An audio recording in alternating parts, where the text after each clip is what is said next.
آج ہم آپ کو بتائیں گے دنیا کی سب سے طاقتور قوم کے بارے میں۔ یہ لوگ 50 سے 60 فٹ لمبے ہوتے تھے اور ان کی طاقت اتنی تھی کہ یہ پیڑوں کو بھی اپنے ہاتھوں سے اکھاڑ کر پھینک دیا کرتے تھے۔ یہ 2000 BC کی بات ہے، جب طوفان نوح کی تباہی کے بعد اللہ تعالیٰ نے سرزمین عرب پر ایک ایسی قوم پیدا فرمائی جو دنیا میں سب سے زیادہ طاقتور، مضبوط اور انتہائی گھمنڈی تھی۔ یہ لوگ جسمانی روپ سے 50 فٹ سے 60 فٹ تک لمبے ہوتے تھے، تگڑا بدن، خوبصورت اور سرخ سفید رنگت، دکھنے میں خونخوار قسم کے ہوتے تھے۔ مال و دولت کی ان کے پاس کوئی کمی نہیں تھی، ہر نعمت اور ہر عیش و آرام ان کے پاس تھا۔ قرآن کریم میں ارشاد ہے کہ کوئی اور قوم کسی بھی ملک میں پیدا نہیں ہوئی۔ ان انسانوں کی مثال دنیا کے کسی بھی مذہبی کتاب میں نہیں ملے گی، ان کی مثال صرف قرآن کریم میں ہے۔ عاد نام کا ایک شخص حضرت نوح کی چوتھی نسل میں ان کے بیٹے سام کی اولاد میں سے تھا۔ اس شخص کی اولاد اور اس کی پوری قوم عاد کے نام سے مشہور ہو گئی تھی۔ وہ رادی تھے جو بہت لمبے اور مضبوط جسم والے تھے اور عالی شان محل میں رہتے تھے۔ ارم ان کا بہت خوبصورت شہر تھا جس کے آثار 1984 میں خلائی شٹر چیلنجر کی مدد سے دریافت کیے گئے۔ یہ علاقہ آج کل عمان کا حصہ ہے۔ بحیرہ عرب اور بحر احم کے درمیان عمان، حضرموت، بحرے اور مغرب یمن تک ایک وسیع صحرا ہے جسے صحرا القاف کہتے ہیں۔ یہ دنیا کے عظیم صحرا میں سے ایک ہے جس کا ایک حصہ اندازے کے مطابق 65 لاکھ مربع میٹر ہے۔ اس صحرا میں سفید اور باریک ریت کے ہزاروں فٹ اونچے پہاڑ نما ٹیلے ہیں جہاں کوئی بھی چیز پھینکی جائے تو منٹوں میں غائب ہو جاتی ہے۔ کسی زمانے میں یہ دنیا کا سب سے ہرا بھرا علاقہ تھا اور وہاں یہ قوم آباد تھی۔ آج یہ بھیانک اور ویران جگہ پوری دنیا کے لوگوں کے لیے عبرت کا نشان ہے۔ ارم قوم عاد کے شاہی خاندان کا لقب تھا۔ حالیہ دور میں ایک شہر ہے جس کی کھوج ہوئی ہے، اس سے پتہ چلتا ہے کہ اس شہر کے تھوڑے فاصلے پر 30 مینار بنائے گئے تھے۔ کہا جاتا ہے کہ یہ شہر شداد نے خصوصی اہتمام کے ساتھ بسایا تھا۔ شداد بہت بڑا بادشاہ تھا، قد و قامت اور جسمانی قوت کے لحاظ سے دنیا میں اس کے جیسا کوئی اور پیدا نہیں ہوا تھا۔ اس طرح اس قوم نے جس محنت اور جس انداز سے اتنے بڑے محل کی تعمیر کی،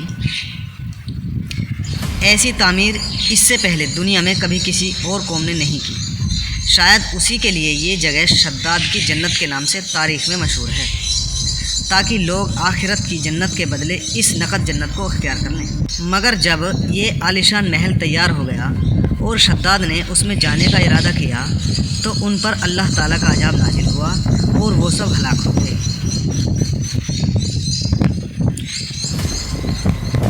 ایک اور روایت کے مطابق عاد کے بیٹے شداد نے جب جنت کے بارے میں اور اس کی خصوصیت کے بارے میں سنا تو اس نے زمین پر ایسی ہی جنت بنانے کا ارادہ کیا اور عدن کے کسی صحرا میں تعمیر کا کام شروع کر دیا، اور مسلسل 300 برس کے بعد دنیا میں ایک خوبصورت جنت بنا دی گئی جس میں شاندار محل بھی تھے اور نہریں بھی تھیں۔ شداد کی عمر لگ بھگ 900 سال ہو چکی تھی۔ ایک دن اس نے قوم عاد کے لوگوں کو جنت کے دیدار کی دعوت دی۔ وقت مقرر پر وہ اپنے لوگوں کے ساتھ گھوڑے پر بیٹھ کر جنت کی طرف روانہ ہوا۔ شداد ابھی شہر ارم کے عالیشان دروازے کے قریب ہی پہنچا تھا، رب ذوالجلال کے عذاب نے آ گھیرا۔ یوں شداد اپنی جنت کے ساتھ زمین میں ہی زندہ دفن ہو گیا۔ طوفان نوح کے بعد قوم عاد ہی وہ پہلی قوم تھی جو بتوں کے پجاری بنے۔ علامہ جلال الدین سوتی اپنی کتاب میں لکھتے ہیں کہ قوم عاد نہایت ہی طاقتور اور بہادر قوم تھی، لیکن وہ سب بت پرست تھے۔ وہ شخص کفر اور شرک کے سمندر میں غرق اور بدعمالیوں میں اپنی حد سے آگے نکل گئے تھے، تو اللہ تعالیٰ نے انہی کی قوم کے ایک اور نیک صالح بندے کو ان پر پیغمبر بنا کر بھیجا۔ حضرت ہود علیہ السلام قوم عاد کے سب سے عقل مند، خوبصورت اور امیر آدمی تھے۔ حضرت ہود علیہ السلام نے ان سے کہا کہ بھائیو، ایک اللہ ہی کی عبادت کرو، اس کے سوا کوئی تمہارا معبود نہیں۔ قوم عاد کے سرداروں نے جواب دیا کہ تم ہمیں احمق نظر آتے ہو اور ہماری نظر میں تم جھوٹے ہو۔ حضرت ہود نے کہا کہ میں رب العالمین کا پیغمبر ہوں اور اللہ کا پیغام تم تک پہنچاتا ہوں۔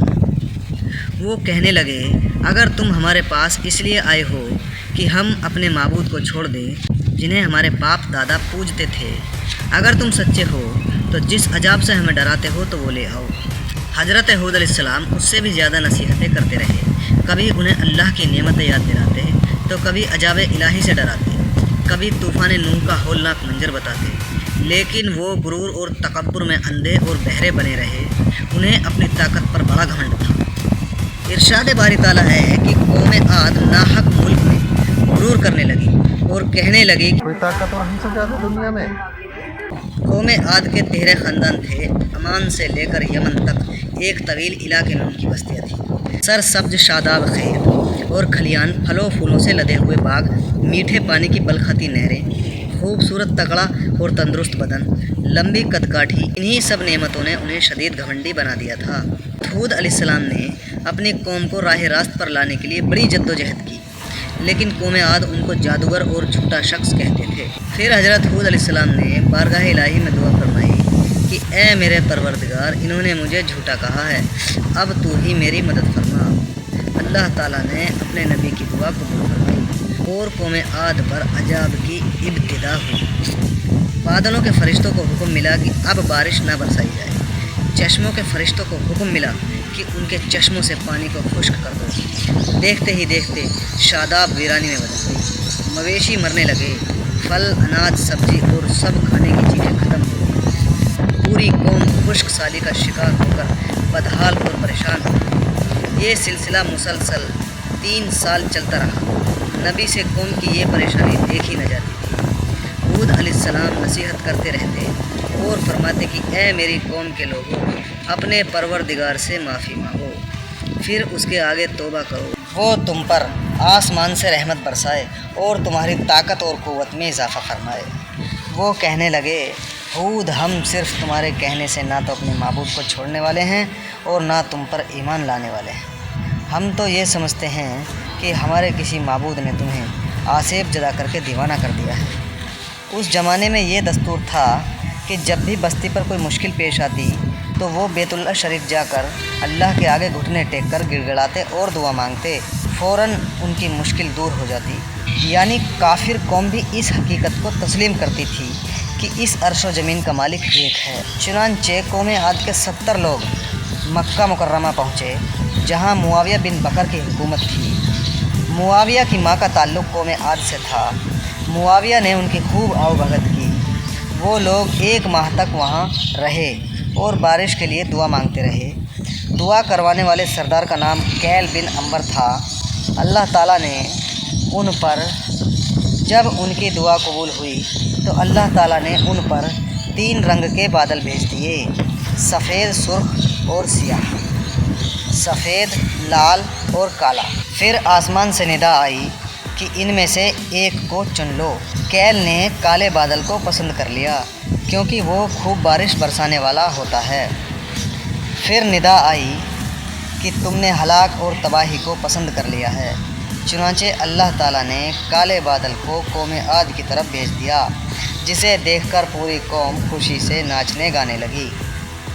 इरशाद बारी ताला है कि जब उन्होंने उस अजाब को देखा जो बादल की सूरत में उनके मैदानों की तरफ आ रहा था, तो कहने लगे, ये तो तूफ़ानी बादल है जो हम पर बरस कर रहेगा।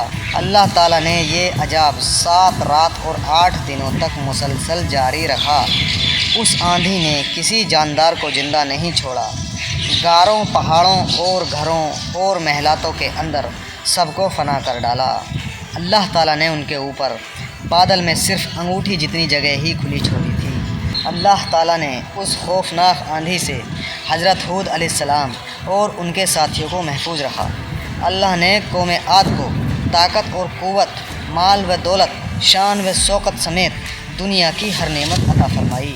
लेकिन जब उसने नाफरमानी की और अपने नबी की बात मानने से इनकार किया तो अल्लाह ताला ने उन्हें नेस्त व नाबूद कर दिया। हम सबको भी इनफरादी और इज्तिमाई तौर पर अपने रोज़मर्रा के मामलात का जायज़ा लेते रहना चाहिए कि कहीं हम जानबूझकर या अनजाने में अल्लाह और उसके नबी की नाफरमानी तो नहीं कर रहे। आइए हम सब दुआ करते हैं कि अल्लाह ताला हम सबको क़ल्ब सलीम अता फ़रमाए और कुरान और हदीस पर चलने की तौफ़ीक़ अता फ़रमाए। आमीन। दोस्तों, आज की वीडियो आपको कैसी लगी ہمیں کمنٹ کر کے ضرور بتائیں۔ دھنیہ واد۔